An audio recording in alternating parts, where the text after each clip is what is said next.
பாளையங்கோட்டை சிறையில் அடைக்கப்பட்டுள்ள அமெரிக்க கப்பல் ஊழியர்களை இங்கிலாந்து தூதரக அதிகாரிகள் சந்தித்து பேசினர்.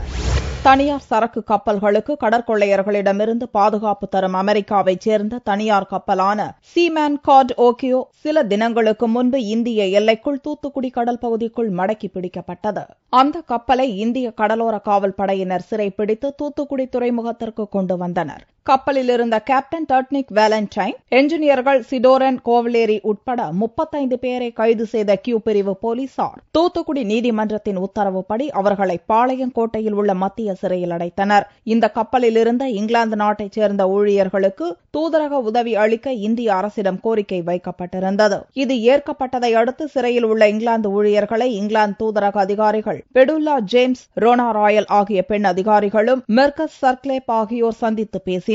இங்கிலாந்து ஊழியர்களை ஜாமீனில் எடுக்கும் முயற்சி குறித்தும் அவர்களின் குடும்பத்தாருக்கு தகவல் தெரிவிப்பது குறித்தும் ஆலோசித்ததாக சிறை அதிகாரிகள் தெரிவித்தனர். இதற்கிடையே கப்பல் ஊழியர்கள் கைது செய்யப்பட்டதை அடுத்து கப்பலில் இருக்கும் போதே தற்கொலை முயற்சியில் ஈடுபட்ட சிடோரன் கோவலேரி என்ற இங்கிலாந்து நாட்டைச் சேர்ந்த தலைமை என்ஜினியர் சிறையிலும் தற்கொலை முயற்சியில் ஈடுபட்டதாக கூறப்படுகிறது.